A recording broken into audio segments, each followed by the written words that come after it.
சபையெல்லாம் கொஞ்சம் கூட நன்றியில துளி அளவு கூட நன்றி இல்லாமல் தொண்டர்களால் உருவான இந்த இயக்கத்தை தான் மட்டுமே எல்லா பதவியும் கையில வச்சுக்கணும், நான் சொன்னதை மட்டுமே கேட்க வேண்டும், எதிர்த்து யாரும் பேசக்கூடாது, நல்ல பல கருத்துக்களை தலைவர் கூறிய கருத்துக்களை மாண்புமிகு அம்மா அவர்கள் கூறிய கருத்துக்களை தலைவர் மாண்புமிகு அம்மா இந்த கழகத்தை வழிநடத்திய விதத்தை அவர்கள் நடந்து வந்த பாதை கடந்த நம்ம எதிர்கொண்ட சவால்களும் எப்படியெல்லாம் கடந்து வந்தார்கள் என்பதெல்லாம் எடுத்து சொன்னால் அவருக்கு கோபம் வரும். நான் சொல்லுவதை கேளுங்கள்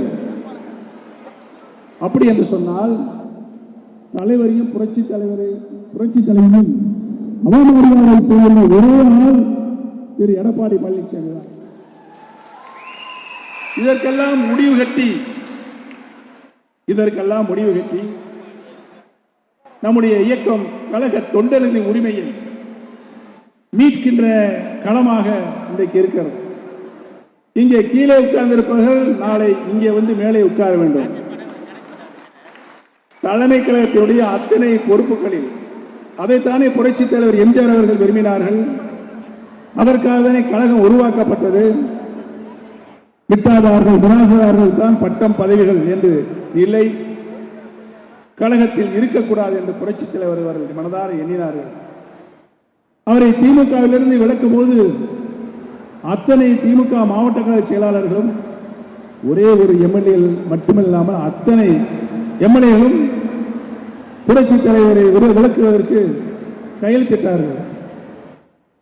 அந்த நிலை கழகத்திற்கு என்றும் வரக்கூடாது என்றுதான் புரட்சி தலைவர் தீர்மானமாக கொண்டு வந்து அவருடைய மனதில் இதயத்தில் தோன்றிய தீர்மானம் கொண்டு இந்த இயக்கம் தொண்டர்கள் இயக்கம் தொண்டர்கள் தான் கழகத்தினுடைய பொதுச் செயலராக தேர்ந்தெடுக்கப்படும் அந்த சட்ட விதியை மாற்றுவதற்கு எந்த கொம்பனாலும் முடியாது என்ற விதியை கொண்டு வந்தார்கள்.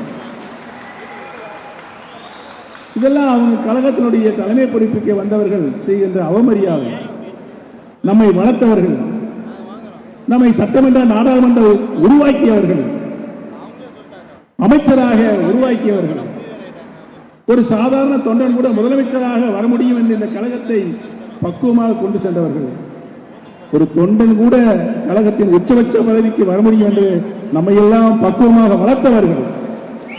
அந்த வளர்த்தவர்களுக்கு நம்மை ஆளாக்கியவர்களுக்கு துரோகம் செய்கின்ற நிலைதான் இப்பொழுது இருக்கிறது.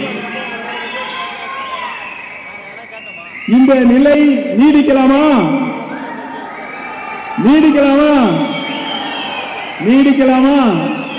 நீடிக்கக்கூடாது.